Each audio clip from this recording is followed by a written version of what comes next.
Welcome to Construction Genius. My name is Eric Anderton, and this week's episode features an interview with Andrew Silverstein, the Vice President of Metralite Industries, an architectural metal and glass subcontractor out of New York City. Andrew is the third generation Silverstein in the business, and as he's come into the family business through an unusual career path, he's learning how change happens in construction companies and how he, as a young leader, can show up with humility, with a real commitment to hard work, and an understanding of how he best learns in order to bring value to the organization. You'll find this interview with Andrew extremely interesting, particularly if you're going through a transition in your construction company, whether it be a family-based one or not. We dive into how he has grown in his role, how he's learning the business, and where he sees the company going in the future. So enjoy this interview with Andrew, and I'd really appreciate it if you could share this interview with other people if you find it interesting and you think that they might benefit from hearing it as well. Please give us a rating or a review wherever you get your podcasts. And again, thank you for listening to Construction Genius. Feel free to connect with me through my website, ericanderton.com, or on LinkedIn. And thanks again for listening to Construction Genius. This is Eric Anderton, and you're listening to Construction Genius, a leadership masterclass. Thomas Edison said that genius is 1% inspiration and 99% perspiration. If you're a construction leader, you know all about the perspiration, and this show is all about the 1% inspiration that you can add to your hard work to help you to improve your leadership.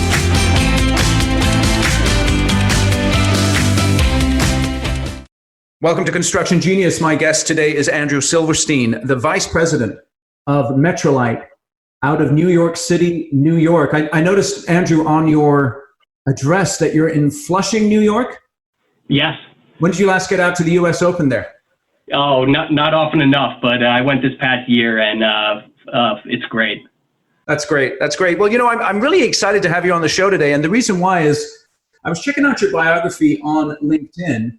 You have a very interesting path into the construction industry. Why don't you tell us a little bit about how you went from the University of Pennsylvania through a teaching career and then into this construction company, Metralite?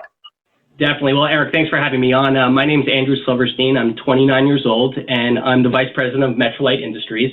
We're an architectural metal and glass firm in New York City. We're based in Flushing, so yes, go Mets. And we do work in New York City. I'd say 90% of our work is corporate interiors in Manhattan. I grew up in a small town on Long Island from a close-knit family. I went to an excellent public school. I then studied politics and government in college.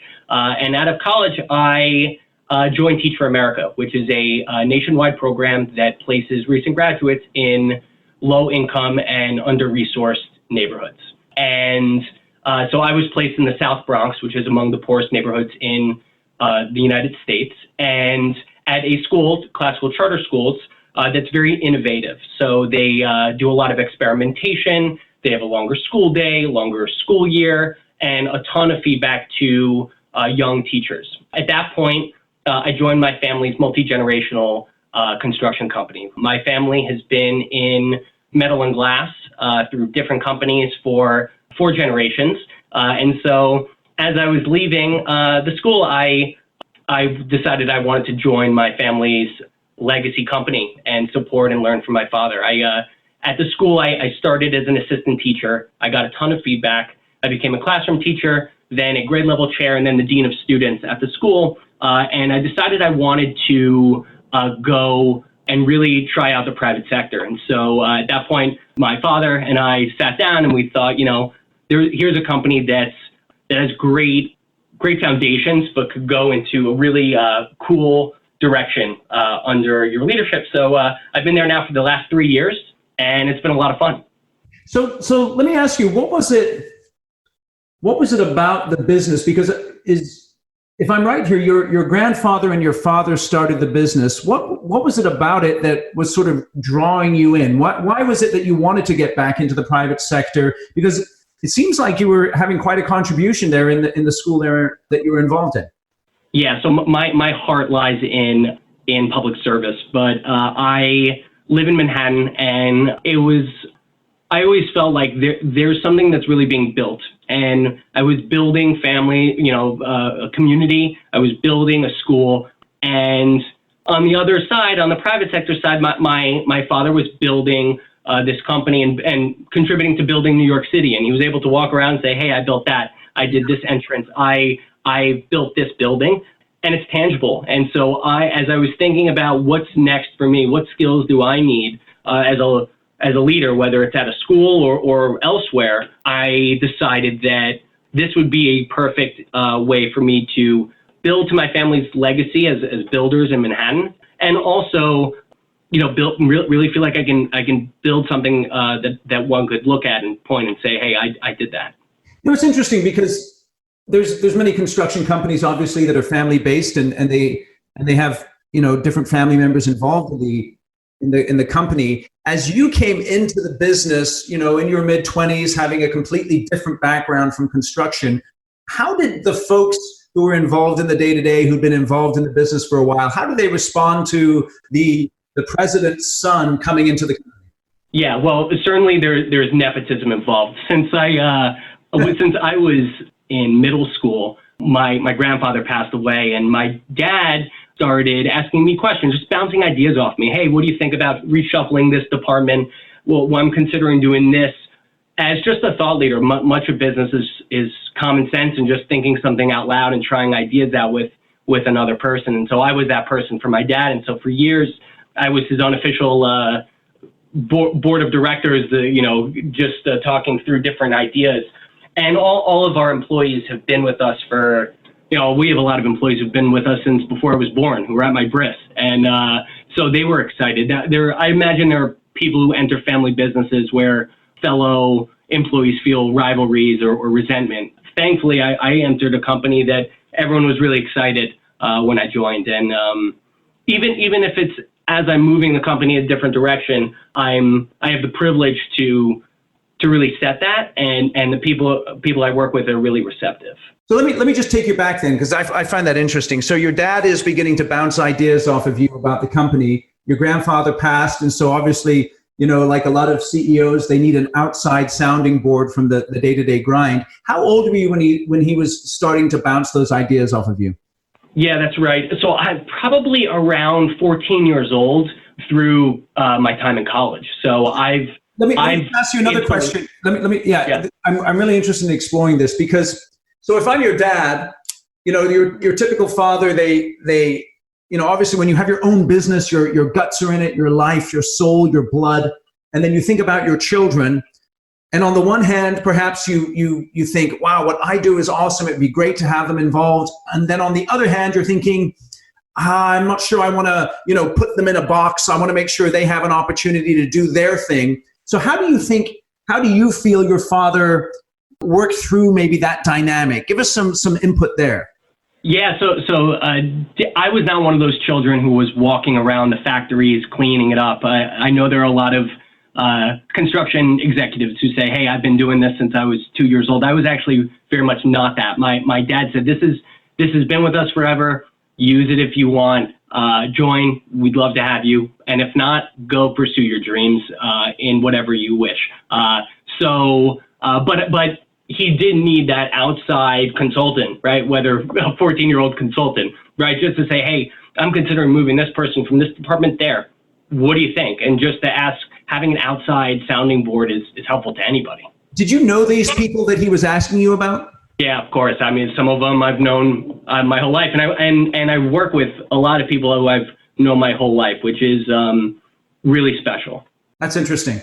Okay, so then you're in college. Then you move into the teaching.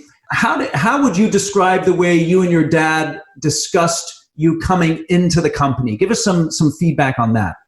So we sat down at a diner, and which diner, by the way?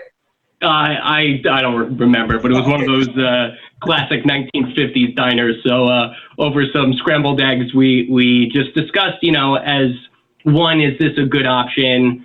in general? 2, is it a good option for me personally? And 3, what the dynamics would look like. I always say that, you can hate your boss, and you can hate your dad, but you don't want to, right? Especially if your relationship is really positive, and my dad and I are best friends. So, to manage that relationship tightly, like any relationship, like any marriage, right? A business partnership needs to really be protected. But I think his thought was also there's ultimate loyalty. And so from the time I was little, loyalty has been a huge part of the Silverstein creed. And so he knew that if I were to join, there would be a really nice, loyal bond in an industry that can be rough. Yep. Yeah. So as you were making that decision to jump from the teaching world into the construction world, it sounds like you were making that connection about building the lives of the kids that you were working with, building the buildings and leaving a tangible, tactile legacy. Was that something that really motivated you and inspired you? I wanted to learn business skills. I found that learning business schools and running a school is not the same. A school, by definition, is non-for-profit. And so to have those financial constraints on an organization, I wanted to learn. Like, I thought that was my next challenge. I felt like I really dominated the classroom setting. Then as an administrator, I was part of a very successful organization. I wanted to see what else is out there. And that's kind of where I fit into Metralite. So as you've been in the business now for a few years, describe what the first year was like coming into the business, obviously not being the kid who was sweeping up the warehouse or, working on the job sites in the summer. Tell us about that first year. Yeah, so I wear 3 primary hats at the moment in my current job. The first hat is which is about 80% of my job, is that I lead the estimating and sales departments. And that's really where I do my learning.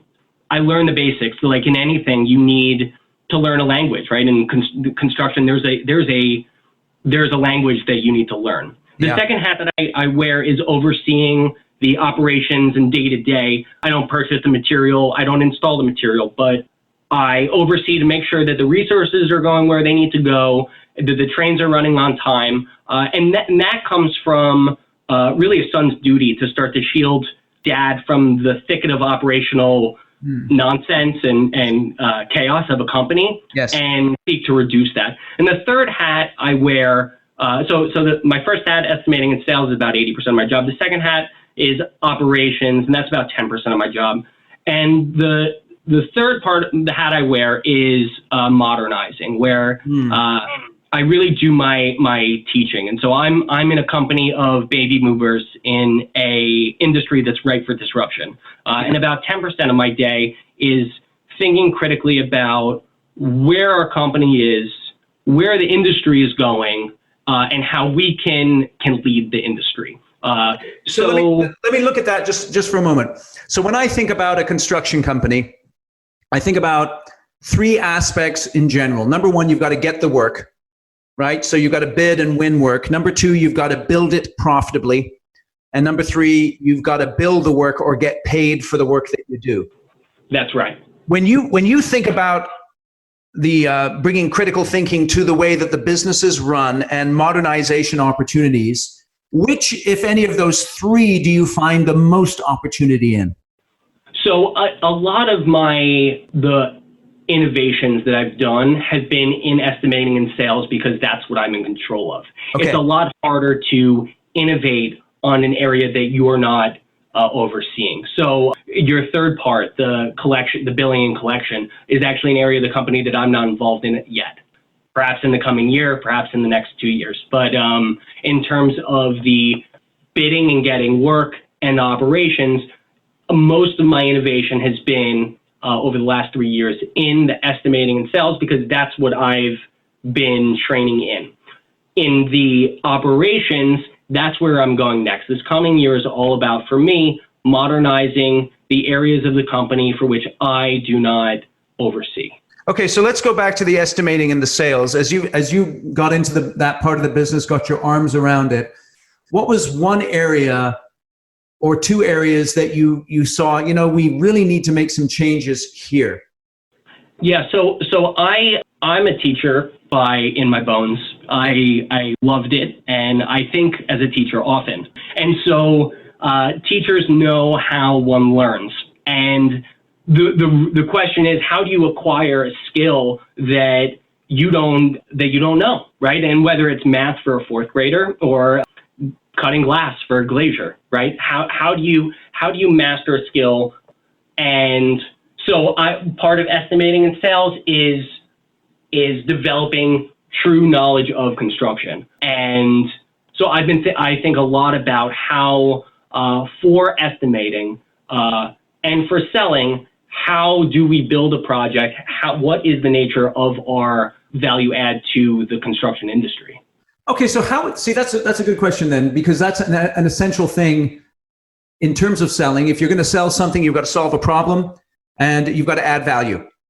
So how do you describe, or how have you refined the description of the value that you add to your customers in such a way that it's had an impact upon your estimating and sales success? Yeah, so I've actually narrowed our scope. So I've specialized in certain ways. So we used to do 30% storefronts and 70% corporate interiors. I've dwindled down the storefronts to less than 5% of our total revenue. It's just not the area that we are as expert in. So it's a matter of just knowing where, for me, it's been just evaluating where is the company, what direction do I want it to go in.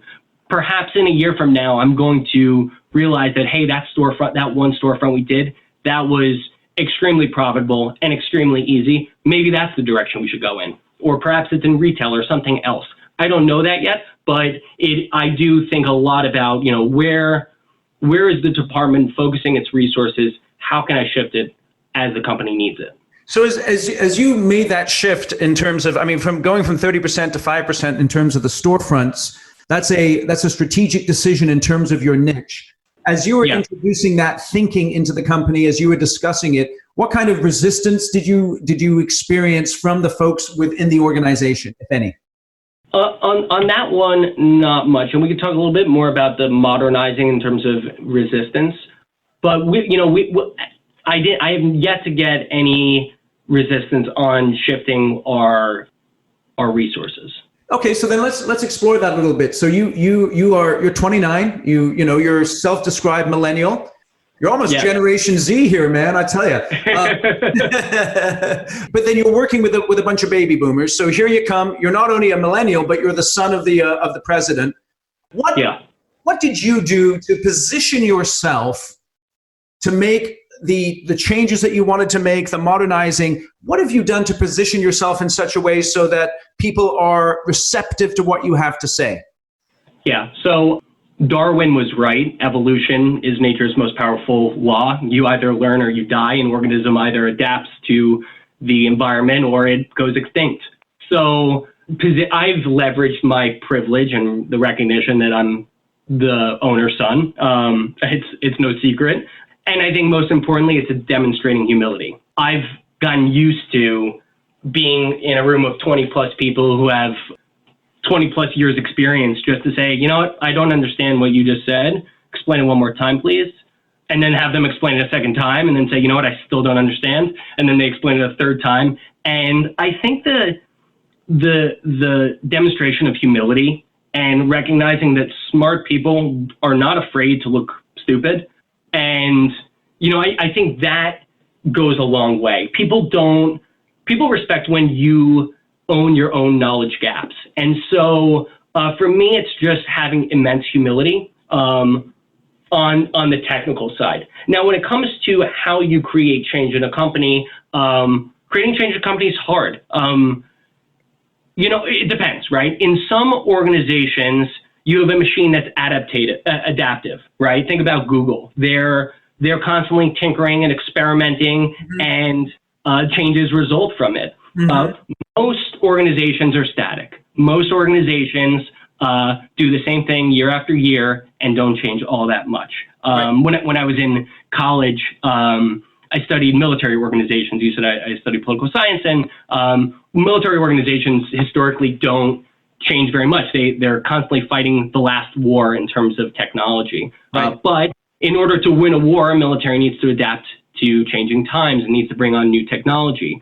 So usually what happens is you don't have a change until some sort of a military maverick, someone who's rose through traditional means, and then creates changes at the top. And so one example of that is Admiral Rickover was this traditional admiral. He was on boats his whole life. And then he said, you know, what we really need is nukes on submarines. Right. And he was able to create that change from the top.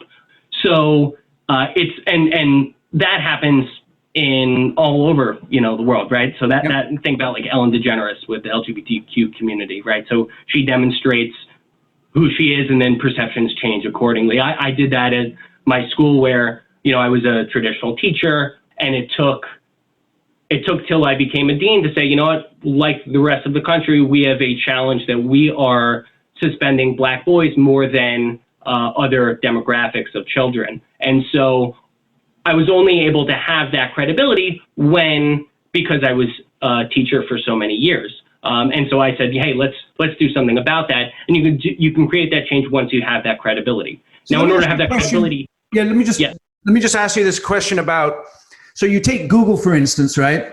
And if I'm a construction guy, you're saying, I'm saying, that's Google. They got billions of dollars. They can put their guys over here. They're in the corner. They can give them 20% of their time to work on new ideas and their moonshots and stuff like that, because people keep clicking on ads and you know, they've got this perpetual generation of money. I'm a construction guy. I've got to get the next project. I've got to put my house on the line if I'm the owner of the company signing the contract. I'm taking immense risk on board.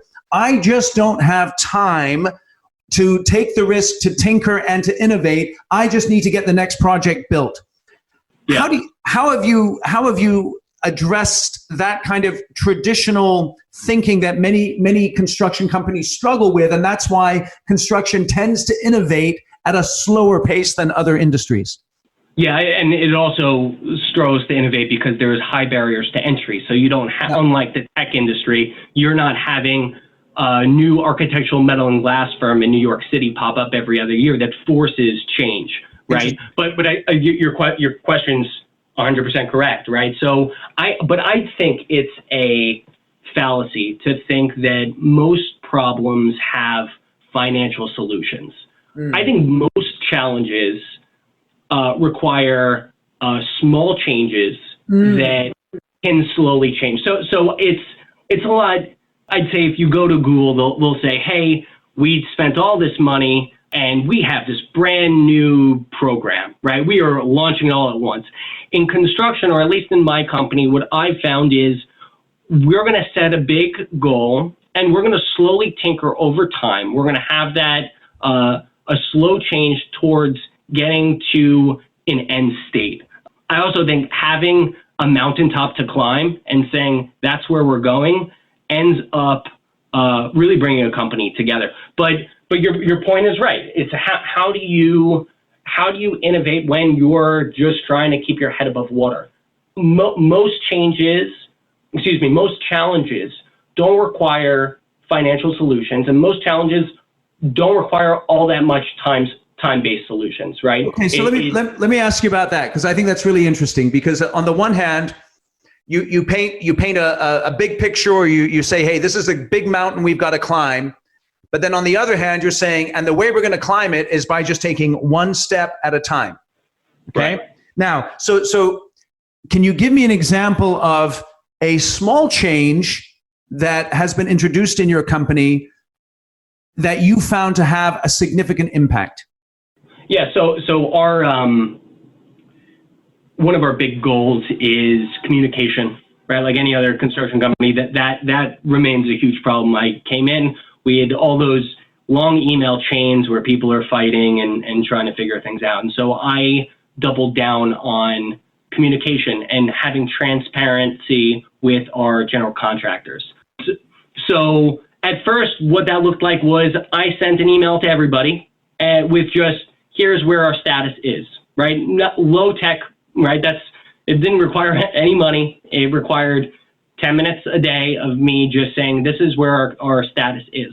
And then people would follow up and have questions. And so then it's a matter of, okay, so so-and-so who's CC'd on the email, you need to reply because that's in your department, and slowly getting other people on board. It's not this is a tech-based solution. It's not, I'm not going to win some Nobel Prize in technology for having communicating project status on via email. But it slowly moves the dial towards this big goal of, I want our GCs I want to be fully transparent with our GCs so that there's not ambiguity. And I found that the GCs love it. Okay, so that's a good question there. So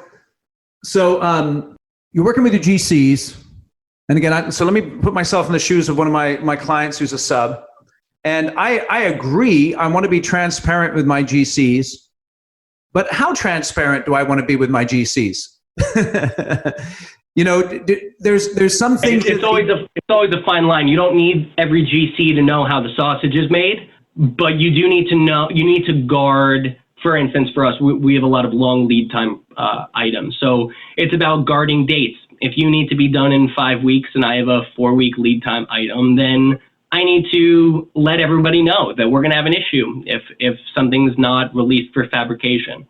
And that's just about counting backwards. It's not a lot of the changes that I feel that need to be made at our company, and I imagine I'm not the only one. It does not require some huge software program, but it does require slow growth towards a big audacious goal. Okay, so that's interesting because when we think about change in construction, many times people are thinking about it in terms of technology or apps or offsite construction or something like that. But you really honed it down there to, in my mind, what is the biggest issue for most construction companies. All things being equal in terms of technical skill, it is the companies that communicate the best that are the most profitable and the most stable and successful. So it's interesting that you would focus in on communication. Yeah, and I think you got to fish where there are fish. You need to meet people where they are. And so therefore you need to build tools that people can handle, right? It would be naive for me to say, hey, I'm 29 and you're 55. This is a new platform, and I want you to update it every single day, and I want you to do information work like I do and my generation does. It's not fair. It also won't happen. It's not realistic. So it's about tech adoption for technophobes. How do you need to be able to work with people where they are. It's no different than when I was a teacher. I would work with families to help them read with their children. Yep. So I would have parent learning academies. And so initially I had it at 4 p.m. on a Tuesday.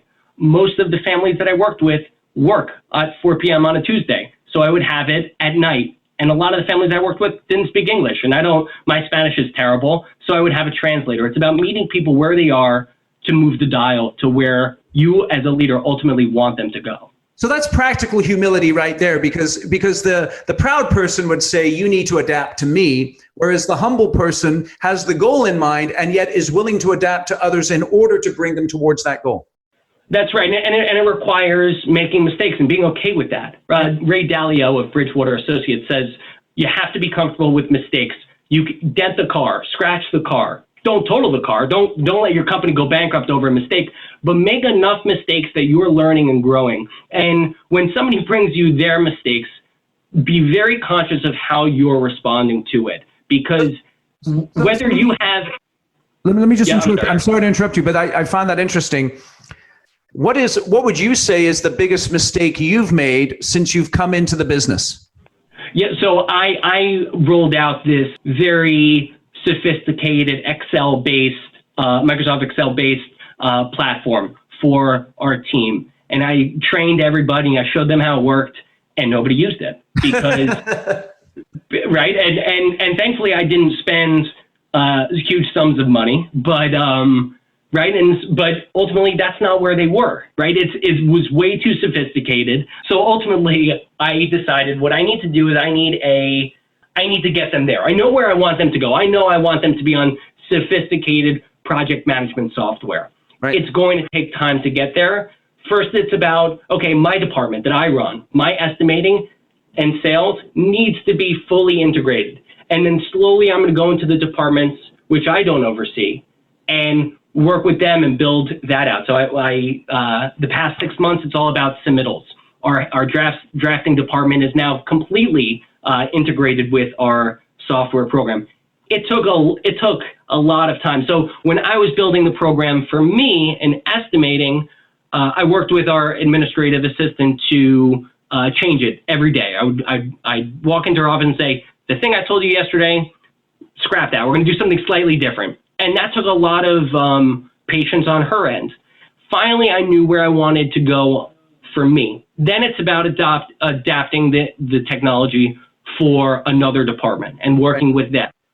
And it's slowly having small wins that you can know where you want to go.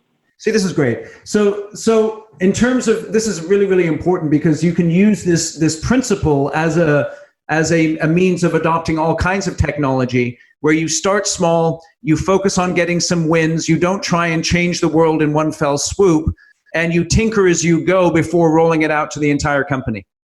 That's right. And you have to be the model, right? If you want a company that learns, you need to learn. If you want a company that's humble, you need to be humble. In business and faith and life, as both nations and individuals, you need to be the city on the hill. You need to be the change you wish to see in your company or in the world, right? That's the only way the change happens, is by modeling the changes that you want. Yeah, that's very powerful. I think that's something for us as leaders to always keep in mind, is that the folks around us are going to be imitating the way that we behave. And so if we present that model of humility, that model of adaptability, that model of patience, that is something that they're going to be able to imitate and emulate in their own lives as well. So let me take you back to this communication piece, because one of the big complaints that I get from old school construction guys is that the millennials are experts at emails, but many of them, and forgive the strong language, they don't have the balls to get in the truck and drive out to the job site and go belly to belly with a scary superintendent and really have the difficult conversation, or at least pick up the phone and have a difficult conversation. What has your experience been with having those perhaps more confrontational moments with different generations as you're growing and learning in the construction business? So in education, there's a lot of PC culture. If you don't mind, please, when you have a minute, do me a favor and do this. Yeah, right. In construction, it's do this now or you're fired, right? The cultures could not be more stark. And those people are right. The people, as you were voicing their feeling, the executive who's 29 who doesn't actually know how to build a thing himself, right? I think that's a very fair criticism.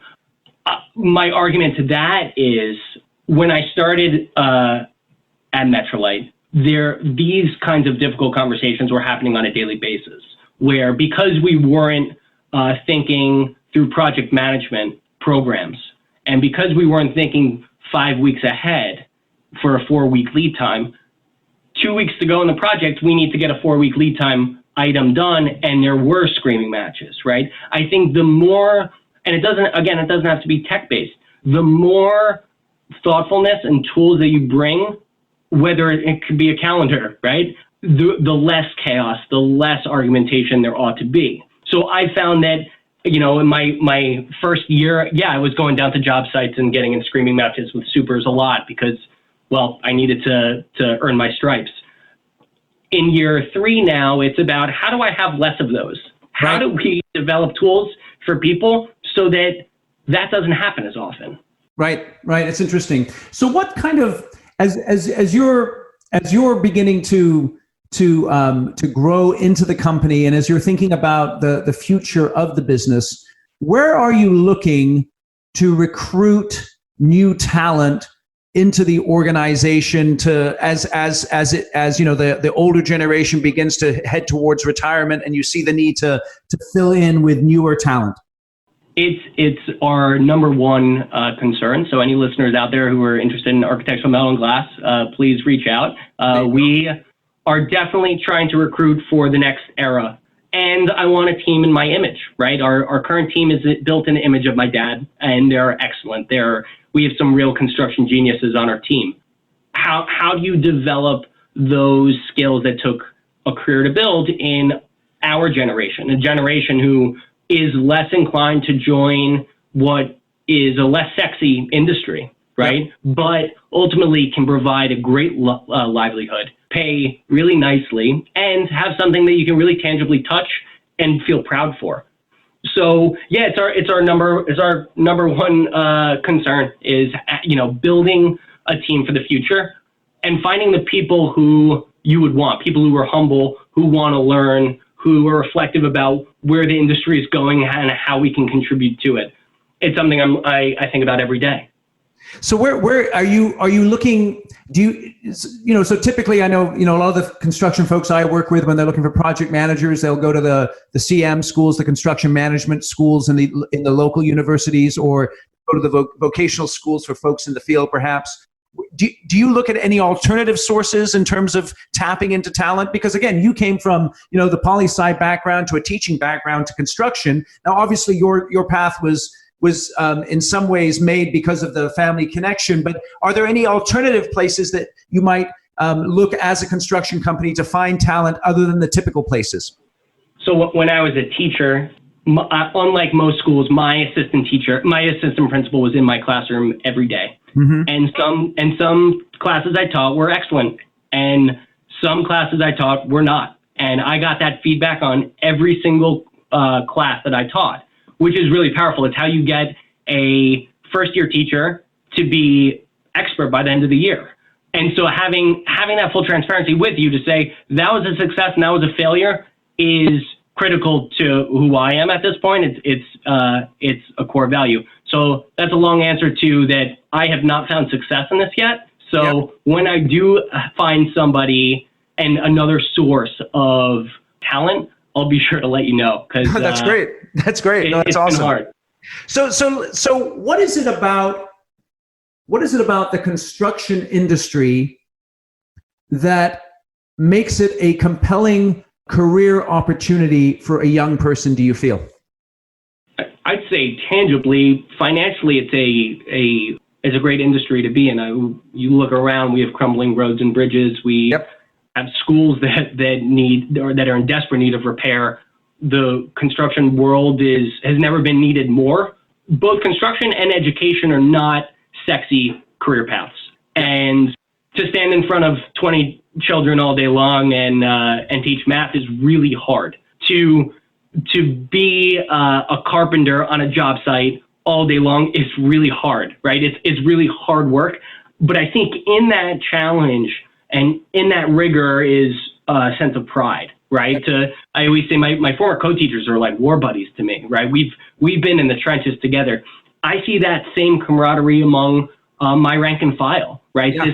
We worked our tails off and look at what we created. This is a gorgeous office for a company, and people will go and they'll shoot movies in the offices that we built. That's a sense of pride that I think is very attractive to people. I tell all of my friends, you guys should become union carpenters, ironworkers, and glaziers. It's a great setup.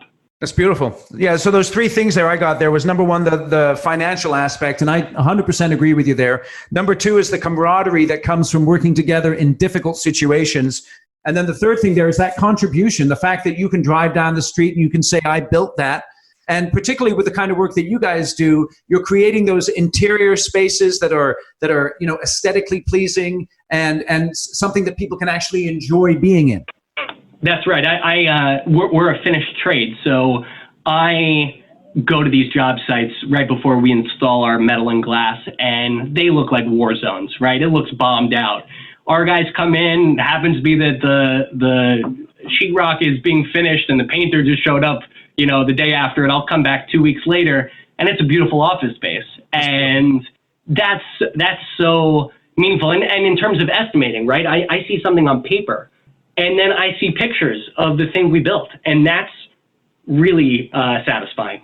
That's great. So let's just explore a couple of different areas there in terms of the estimating, in terms of building a business. I know one of the emphasis that you're really focused on is this idea of customer service, and that's something that's not always highly emphasized in construction. So what are your thoughts around customer service and the importance of that? I like to think of Amazon, right, or Zappos, right? I put in an order at Amazon, and I know that it's coming in 2 days or 1 day. I think they now have, right? Yep. And I recognize that architectural specialty glass and decorative glass is not going to come in 2 days because it takes longer than that. But I can go on Amazon.com and know exactly where my packages are and when I'm getting them, and having those expectations.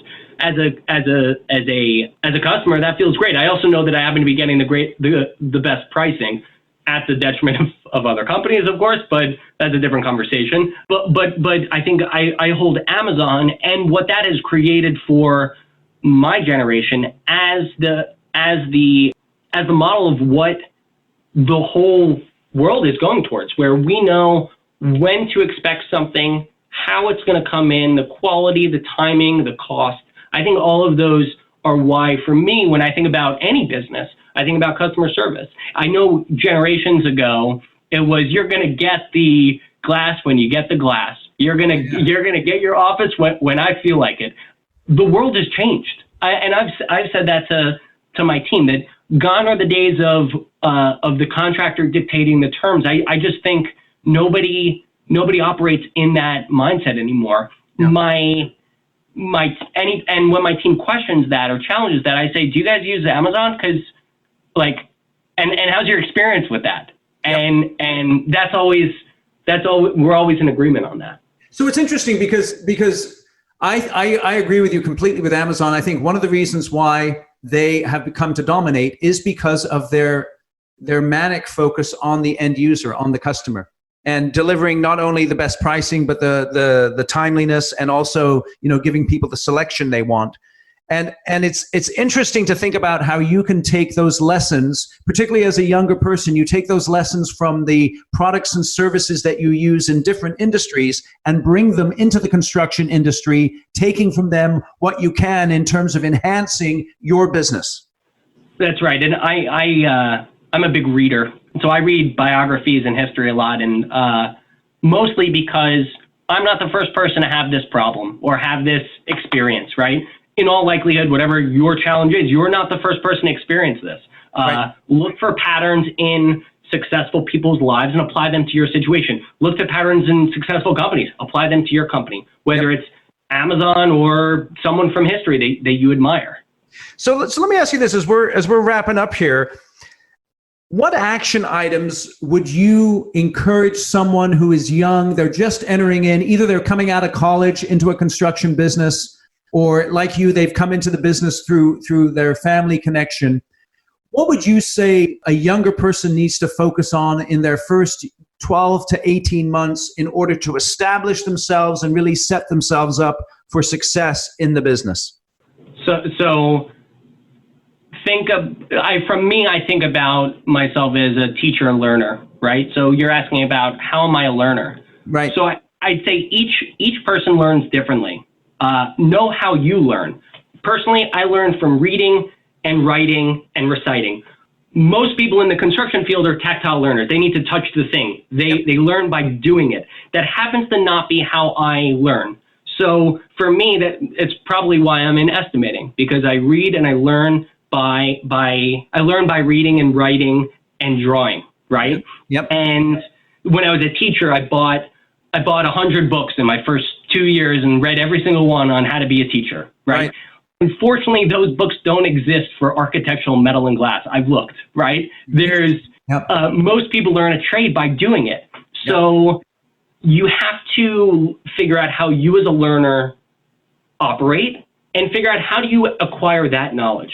Most people acquire any skill in teaching, they call it 3 at-bats, 3 trials, right? You don't really know how to do something until you've done it at least 3 times.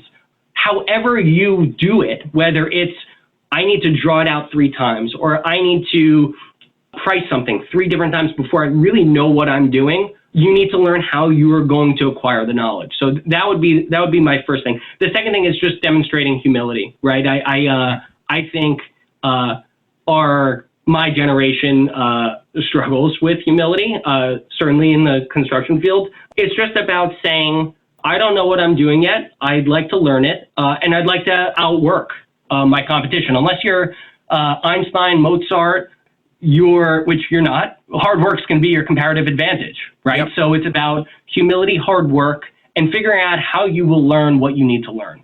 By definition, you don't know what you don't know. So to figure out how you will acquire what you need to know is the big challenge in your first year or two. Okay. And then here's another question that I think is really important. Lots of companies at the moment are going through transitions, and whether it be a family-based company or a company that's going through a buyout, where perhaps you have people in the business who are buying the business from the first generation. And one of the things I've noticed is the culture is going to be different from one generation to another because of the different people who are going to be running the business. This creates conflict often and challenge. And so how are you, as you grow into your leadership role, as you grow into, running the business eventually, how is it that you are managing the differences in culture that are evident and are going to be occurring? What are you doing there? So I read a book about defining your values as a company. And so which book is that? I did a survey of pardon? What was the book? I don't recall, but I know Good to Great by Jim Collins is a big one that's cited. The most successful companies are ones who really define what their core principles are. And so anyway, I went out to define who we are. So I surveyed our whole team, and ultimately I got the exact answers from, not the exact verbatim, but pretty much the same thing. Hey, we're not a bunch of a-holes, right? That was one common theme. Quality, quality, quality. We're not going to put in glass that's scratched. We're not, and I would get a lot of examples. And ultimately, I wrote down the 4 values that who we currently are. Now, then the question is that who I want to be in the future? And the question is, yeah, I think it is, right? It happens to be that this company is built in the image of my dad. The future of the company will be built in my image. It happens to be that we're pretty aligned in those ways. And so it's about really defining who you are and who you want to be. Right. So is there any differences do you find between what the company is now and what you think it will be in the future? And I'm not talking about strategically, I'm talking more about culturally. Is there one difference or 2 differences that you think will be evident, or do you think it'll be pretty much the same from generation to generation? I think that the core values will remain the same, and the modalities at which we practice them will change. Okay. So for instance, one of our core values is flexibility. If you need our installation on a Tuesday, but then you call on Friday and say, actually, we need it Monday, we'll change our schedules around for that. Now, how we schedule things, whether we're using Outlook or whether we're using software or whether we're just using a notebook or no notebook at all, those modalities will change. But I happen to be in a company where the core values will remain the same. I imagine other companies wouldn't be like that. That's very interesting. I think, what I think that speaks to, this is, and I'm just going to throw this out for the audience here. One of the reasons why companies struggle with transitions, particularly internal ones, is because the people that the first generation are transitioning the company to, the second generation, there is a clash in those values. And that creates a lot of unnecessary friction and challenge. And so just listening to what you're saying there, Andrew, one of the keys when you're transitioning the business is to make sure that there is, as much as possible, an alignment of values, because that will help to remove a lot of the conflict that happens between when a succession is taking place. I think that's right. So as we're wrapping up here, I always like to ask my guests, Andrew, you're in New York. Yes. Many people say New York is the greatest city in the world. And agreed. I know. I have actually never been to New York. One of these days I've got to get there. What I'd like to ask you though, Andrew, is what is your favorite place to eat in New York City? If I'm visiting New York City, what is the one place I need to go and visit? Well, as I said before, I'm a big diner guy. And so I love any diner that looks like it's from 1950 and hasn't changed. So that would be my answer. I've visited at least 100 different diners in the greater New York area, and so I would say that would be my greatest recommendation. Annie's Diner, and where's Annie's Diner? No, any diner. Oh, how do you spell that?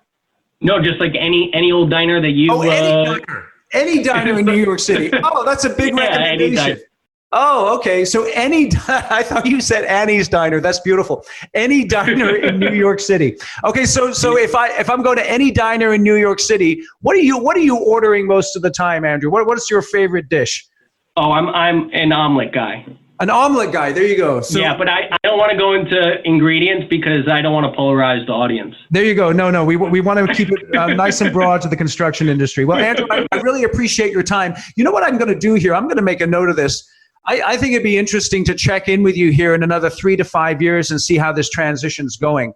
Because I think I love it, Eric. Yeah, no, I think it's a great idea because I think you've got some insights based on your other experiences, and I think it'll be really interesting to see what progress you make as you step into greater and greater leadership roles in the organization. I appreciate that, Eric. Yeah, I'm in. Awesome, great. Well, thanks very much for joining me today. Thanks for having me. All righty. This is Eric Anderton, and you're listening to Construction Genius, a leadership masterclass. Thomas Edison said that genius is 1% inspiration and 99% perspiration. If you're a construction leader, you know all about the perspiration, and this show is all about the 1% inspiration that you can add to your hard work to help you to improve your leadership.